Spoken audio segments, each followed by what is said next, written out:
여러분들에게 주시는 은혜의 말씀은 역대하 6장 26절로 30절까지 기록되어진 말씀입니다.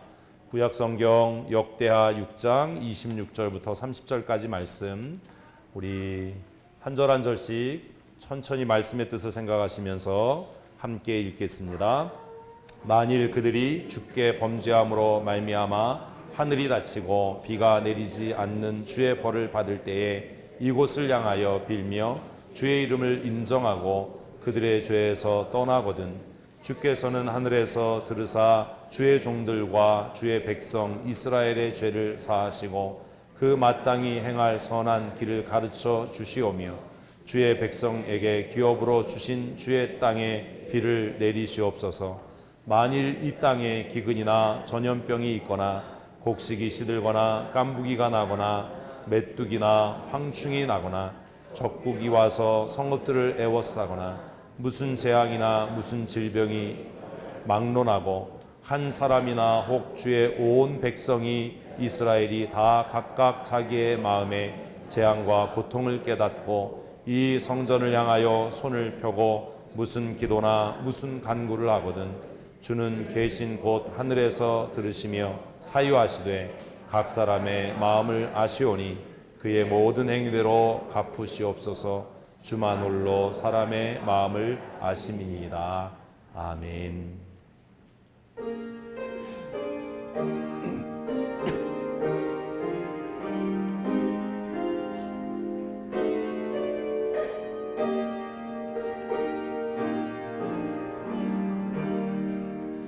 오 신실하신 주 내 아버지여 늘 함께 계시니 변함없네. 그 사랑 편찮고 날 지키시며 어제나 오늘이 열같네. 오 신실하신 주, 오 신실하신 주, 날마다 자비를 베푸시며 일용할 모든 것 내려주시니. 오 신실하신 주, 나의 구주. 봄철과 또 여름 가을과 겨울 해와 달 별들도 다 주의 것. 만물이 주 영광 드러내도다. 신실한 주 사랑 나타내. 내 죄를 사하여 내 죄를 사하여 안위하시고 주 친히 오셔서 인도하네.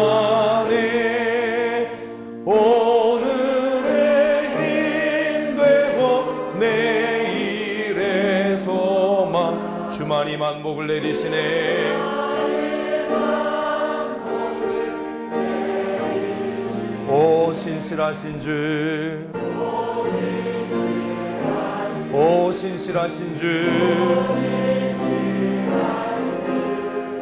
날마다 자비를 베푸시며 일용할 모든 것 내려주시니. 오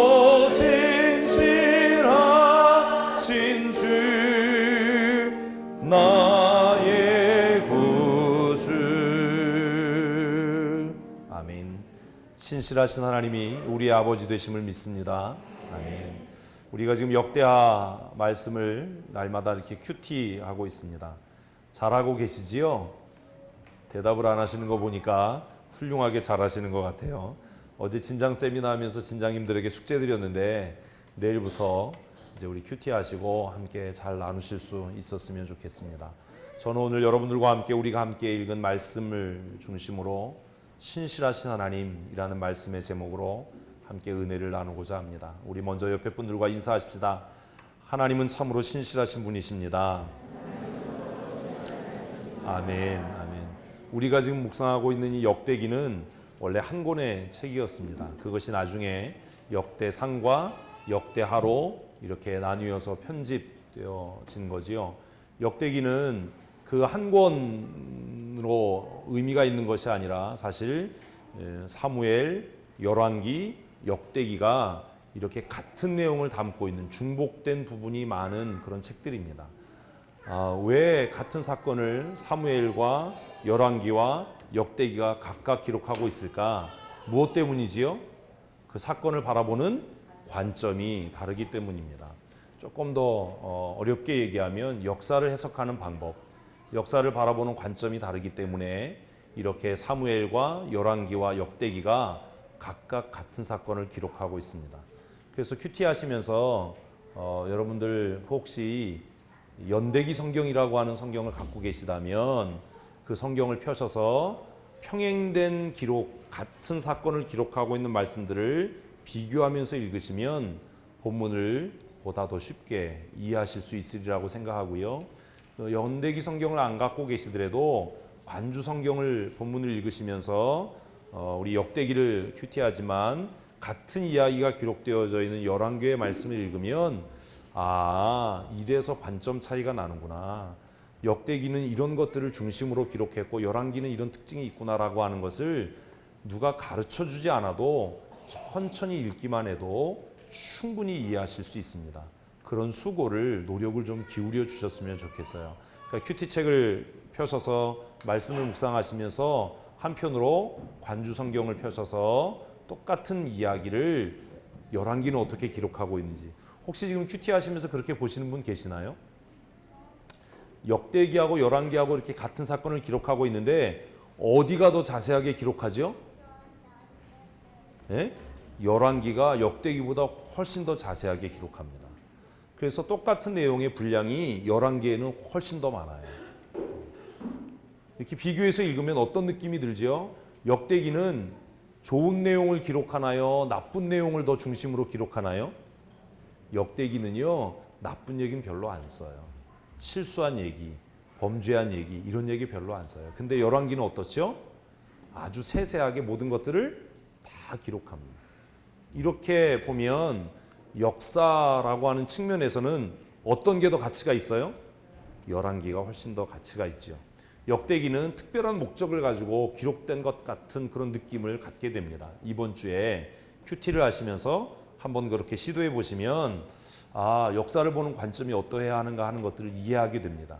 이게 왜 그렇게 중요하냐 하면 여러분, 역사는 과거의 삶만이 역사인가요? 아니잖아요. 뭐도 역사죠? 오늘 내가 살아가는 것도 뭐예요? 역사예요. 오늘 내가 당하는 일도 역사예요.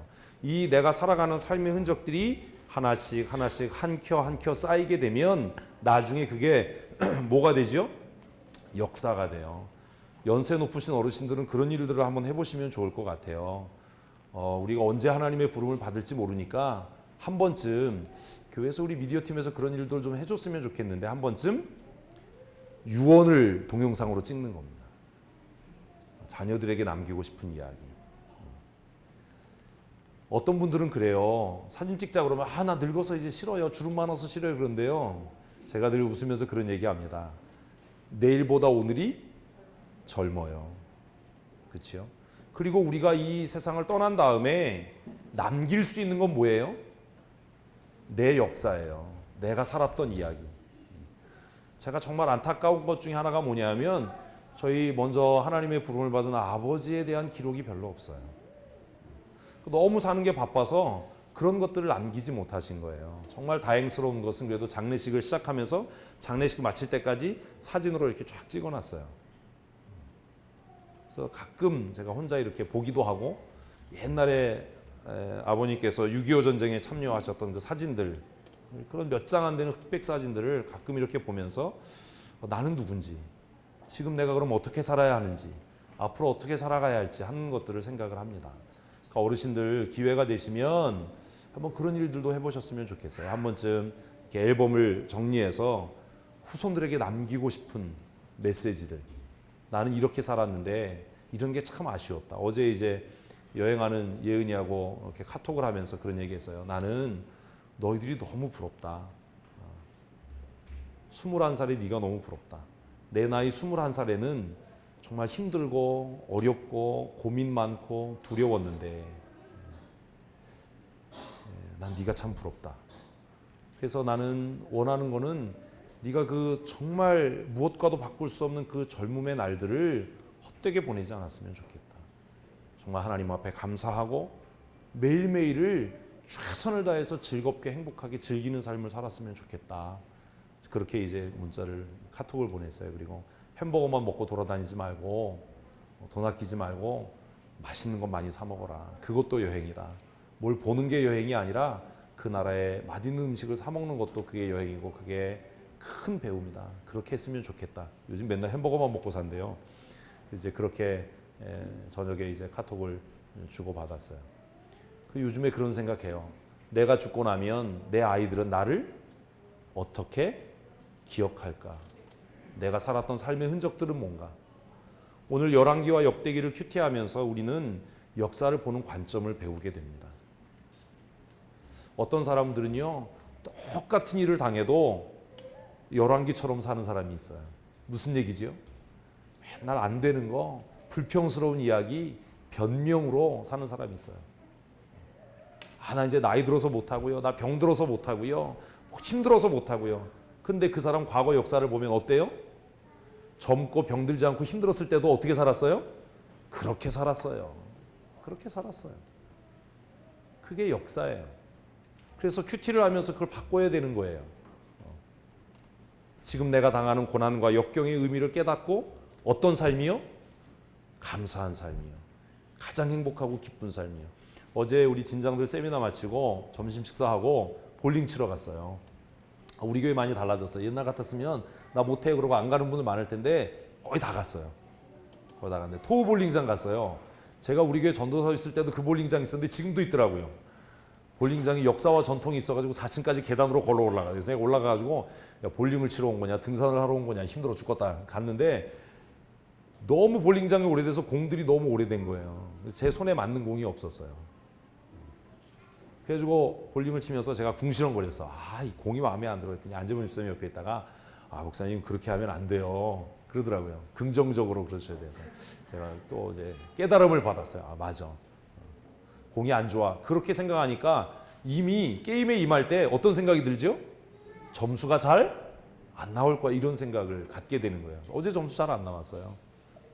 제가 그 대학 다닐 때 볼링을 좀 이렇게 했었는데 정말 뭐 기분 좋고 이러면 막 그 한참 칠 때는 200점 넘었거든요.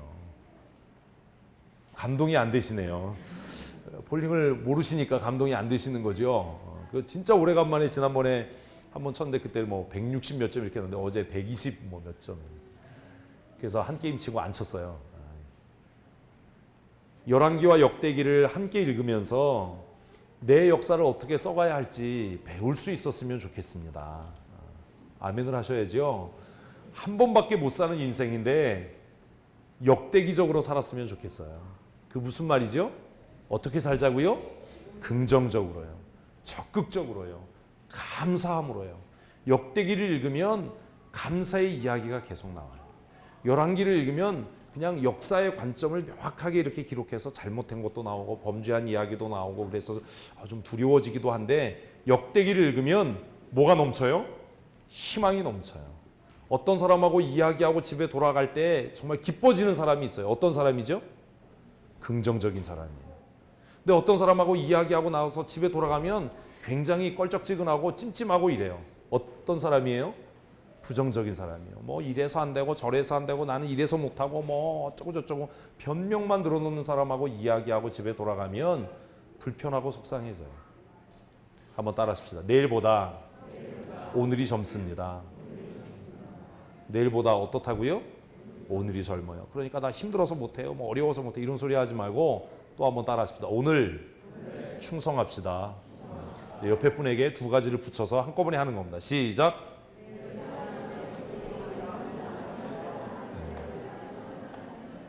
내일보다 오늘이 젊어요. 그러니까 충성하셔야 돼요. 지난번에 우리 김기준 장로님하고 처음 볼링장 갔어요. 안 가시겠다는 걸 제가 가자고 그래서 그때 처음 쳐보셨대요. 점수가 형편없었죠.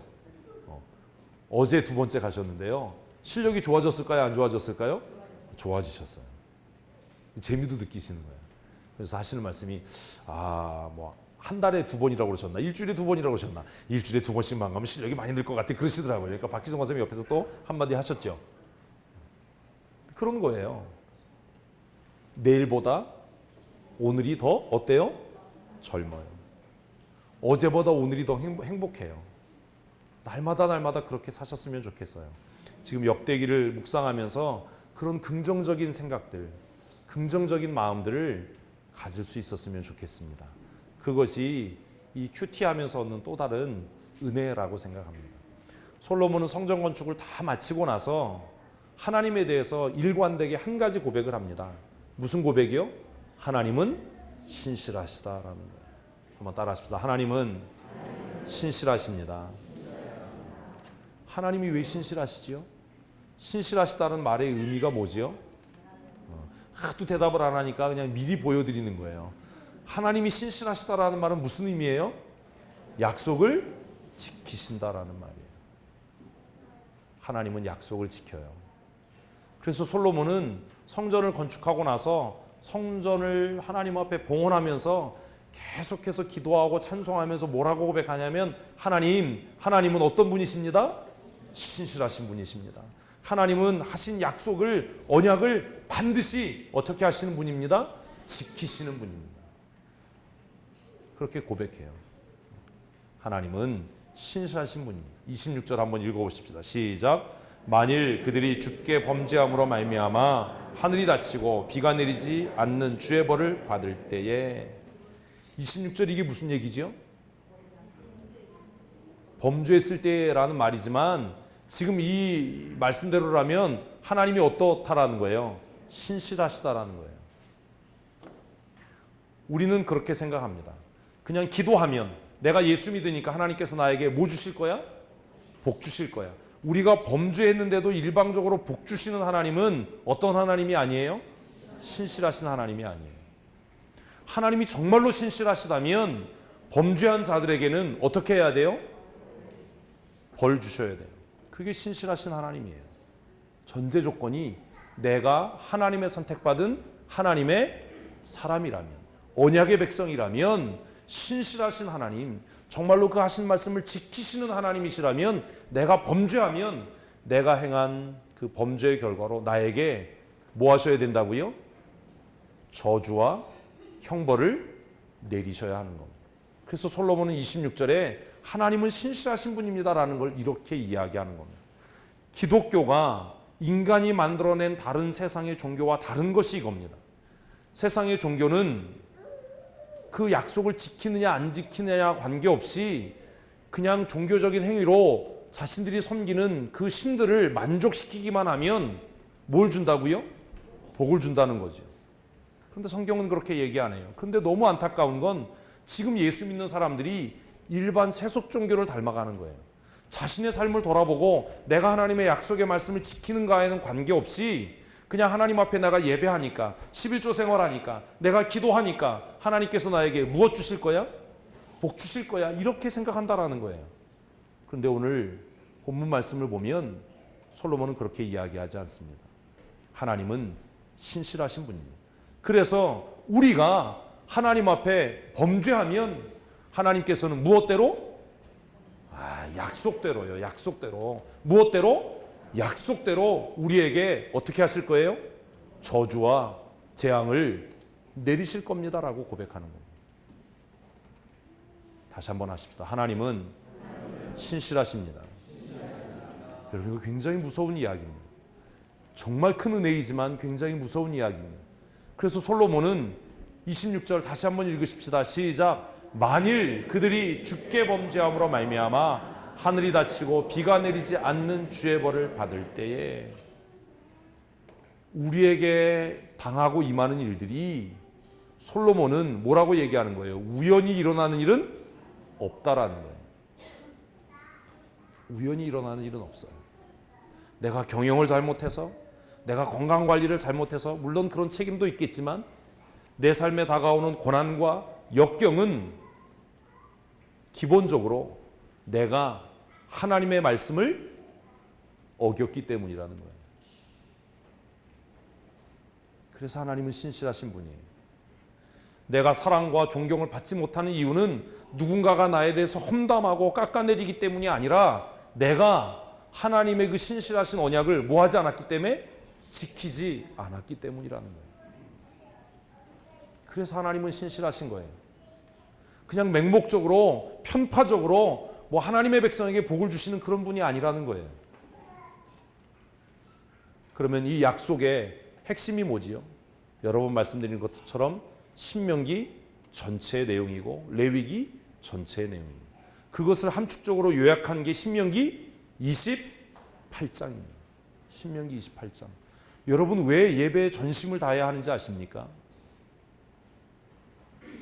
왜 예배의 태도를 반듯하게 해야 하는지 아십니까? 오늘 우리가 읽은 본문의 마지막 30절에 보면 하나님은 뭘 아신다고요? 우리의 마음의 중심을 아신다고. 저는 여러분들이 지금 어떤 마음으로 와 있는지 몰라요. 어떤 마음으로 하나님 앞에 예배하는지 몰라요. 그러나 하나님은 우리의 마음의 생각과 중심을 아셔요. 그래서 겉으로 보여지는 대로가 아니라 예배에 참석했으니까, 내가 한 번도 예배에 안 빠졌으니까, 이런 이야기가 아니라 그가 어떠한 태도와 어떠한 마음가짐으로 하나님 앞에 예배하느냐, 그것을 보시고 하나님께서 그 행한 대로 갚으신다라는 겁니다. 이게 하나님의 신실하심입니다. 그래서 성도는 죽으나 사나 예배에 목숨을 걸어야 되는 거예요. 아멘이십니까? 하나님은 어떤 분이라고요? 신실하신 분이에요. 하나님은 맹목적으로 무조건 은혜와 복을 주시는 분이 아니라 뭐 11조 생활하고 헌금 많이 한다고 은혜를 주시는 분이 아니라 무엇대로 갚으신다고요? 한번 따라 하십시다. 하나님은 나의 행위대로 갚으시는 분입니다. 아멘. 그래서 성도는 감사하는 삶을 살아야 돼요. 그래서 불평하면 안 되는 거예요. 고난과 역경 가운데도 날마다 감사함의 역사를 써내려가야 하는 이유는 하나님은 무엇대로 갚으셔요? 내 행위대로 갚으셔요.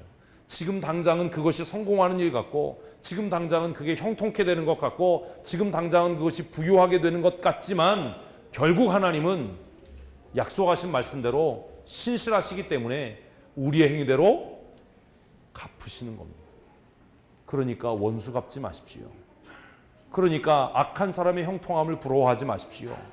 그러니까 다른 사람의 범죄에 대해서 이렇게 그냥 고민하지 마십시오. 우리가 고민하지 않고 내가 원수 갚지 않아도 신실하신 하나님께서 그 행위대로 갚으실 줄로 믿습니다. 그래서 시편 기자는 하나님의 사람들에게 악인의 무엇을? 형통함을 뭐하지 마라? 부러워하지 마라.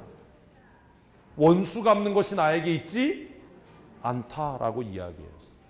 지금 억울한 일을 당하고 계시나요? 누구를 바라보자고요? 신실하신 그냥 하나님이 아니에요. 어떤 하나님이요? 신실하신 하나님을 바라보십시오. 지금 마음에 아픔과 상처가 있다면 그것 때문에 낙심하지 말고, 누군가 다른 사람의 신실하지 못함과 다른 사람의 게으름과 나태함 때문에 내 믿음이 흔들리고 있다면 그것 때문에 낙심치 말고 범죄하지 말고 뭘 바라보자고요? 신실하신 하나님을 바라보셔야 합니다. 왜냐하면 하나님은 반드시 어떻게 하신다고요? 행위대로 갚으시는 분이기 때문입니다. 그래서 솔로몬은 계속해서 하나님은 신실하시다라고 고백하고 있는 겁니다. 그 신실하신 하나님은 어떤 분입니까? 후반절을 다시 한번 읽어보십시다. 시작. 이곳을 향하여 빌며 주의 이름을 인정하고 그들의 죄에서 떠나거든. 신실하시다라는 말의 두 번째는 그들이 하나님의 형벌과 고난과 징계를 통해서 무엇을 깨닫고 그들의 죄를 깨닫고 회개하고 돌아서면 어떻게 하신다는 거예요? 27절 같이 읽습니다. 시작.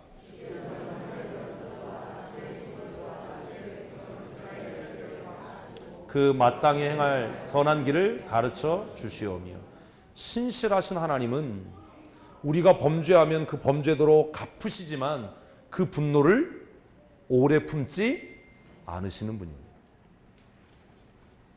하나님이 신실하신 그 이유가 뭐냐 하면 우리가 회개하면 하나님께서 우리의 기도를 들으시고 회복해 하실 줄로 믿습니다. 그래서 가장 큰 저주가 뭔지 아세요? 회개하지 못하는 거예요. 이번 주 성경 문제입니다.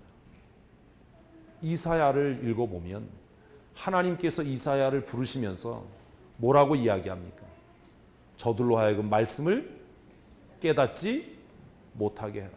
왜? 그들이 혹시 깨닫고 회개하여 고침을 받을까 봐 라는 말씀을 하셔요. 정말 무서운 저주입니다. 똑같은 시간에 똑같이 앉아서 성경을 읽어도 똑같이 예배의 자리에 나와서 하나님의 말씀을 들어도 어떤 사람은 그 말씀을 듣고 자신의 죄가 깨달아져서 회개함으로 하나님의 은혜를 회복하는 사람이 있습니다. 그러나 똑같은 시간에 똑같은 장소에서 성경을 읽고 말씀을 들어도 그 말씀을 듣고 자신의 죄를 깨닫는 것이 아니라 자기는 잘하나? 자기는 그럼 완전하나? 라고 분노하는 사람도 있습니다.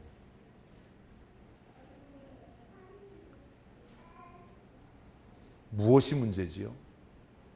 하나님이 신실하지 않기 때문입니까? 아닙니다.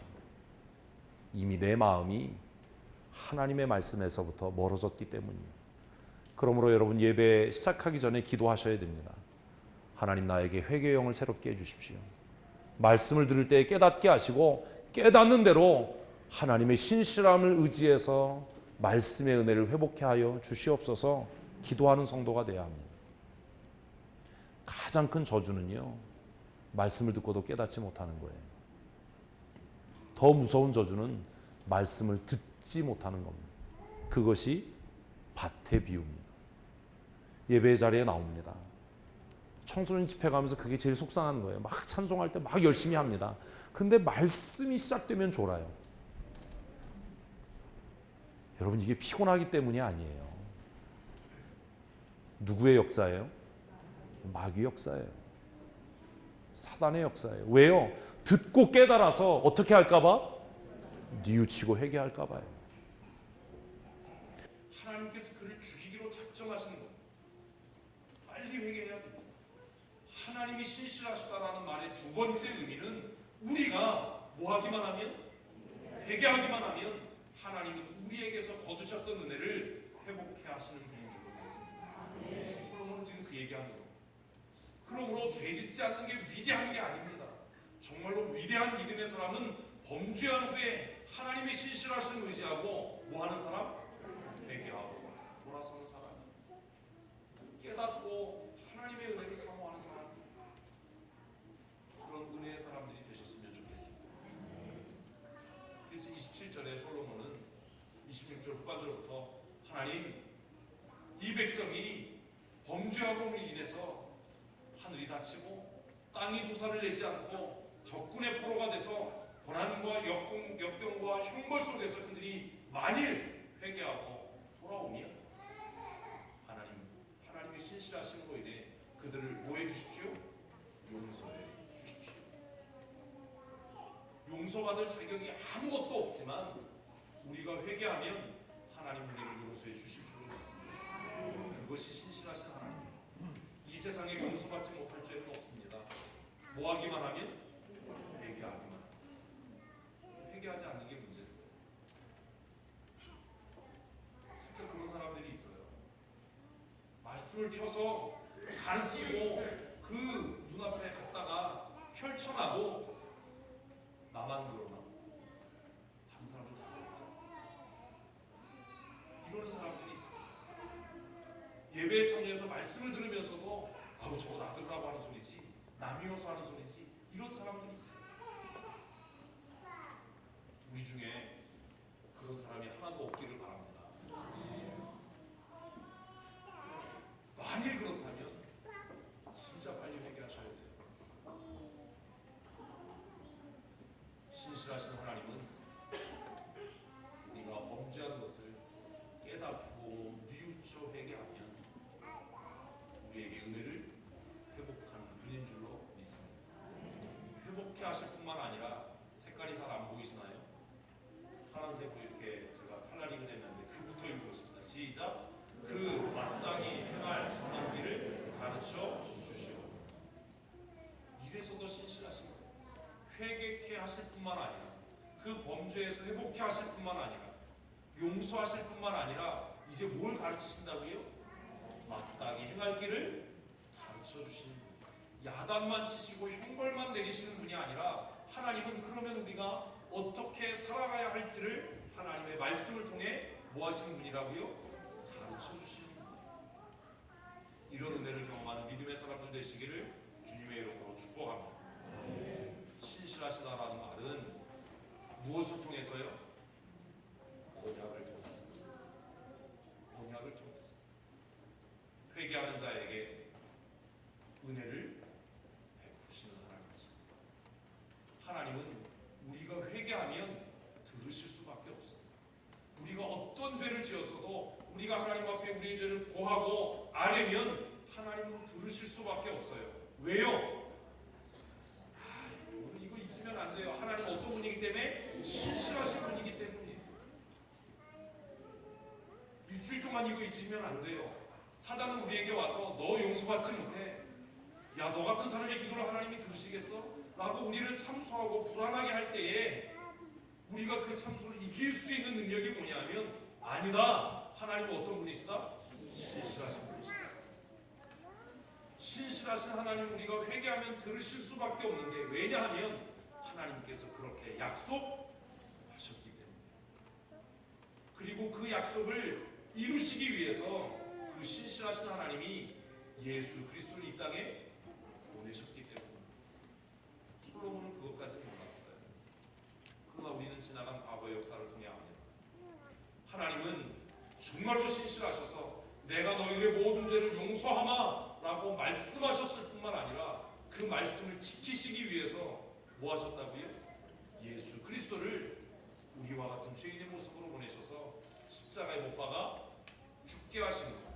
이제 누구든지 예수의 이름을 부르는 자들은 영생을 얻는 은혜를 주신 줄로 믿습니다. 그래서 하나님은 신실하신 분이십니다. 신실하신 하나님을 믿음의 눈으로 바라보실 수 있었으면 좋겠습니다. 지난 한 주간 말씀을 묵상하면서 이 말씀이 저에게 얼마나 위로가 되고 도전이 되는지 저는 이 신실하신 하나님을 개인적으로 그렇게 적용했습니다. 오늘 이 본문과는 직접적인 관계는 없지만 이런 겁니다. 저는 제가 저에 대해서 너무나 잘 알고 있는 게 한 가지 있어요. 그게 뭔지 아세요?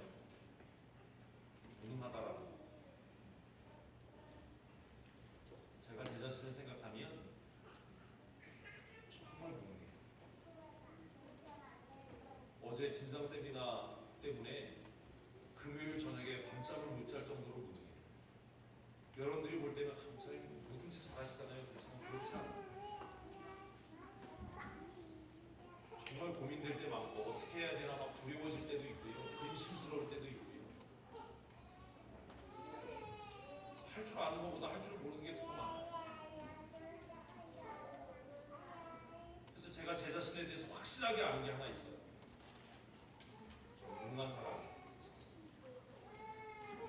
제가 어떻게 살았는지 저는 과거의 역사를 기억하고 있어요.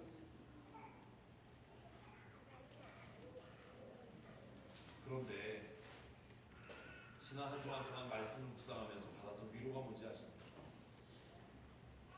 이렇게 무능하고 별 볼 일 없는 나를 하나님께서 많은 사람 가운데 콕 집어서 택하셔서 목사 되게 하셨기 때문에 하나님은 나에게 감당할 능력을 주실 수밖에 그걸 주셔야만 하나님은 어떤 분이에요? 신실하십니다. 믿으십니까? 그래서 위로받았습니다. 하나님 정말로 신실하신 분이십니다. 제가 신학교 들어가면서 정말 고민 많이 했거든요. 정말 우스갯소리가 아니라 야, 나 같은 게 어떻게 목사가 될 수 있을까? 나 같은 사람이 어떻게 목회를 할 수 있을까? 나도 모르는 성경을 어떻게 가르칠 수 있을까? 이것 때문에 진짜 고민했어요.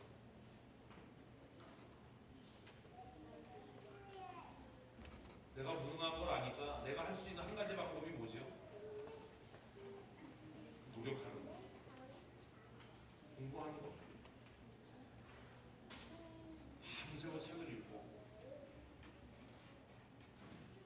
그냥 성경을 읽는데 목숨을 걸고 결혼하고 나서도 혼자 새벽까지 책 읽고 공부하고. 왜요? 내가 부족하다는 걸 아니까.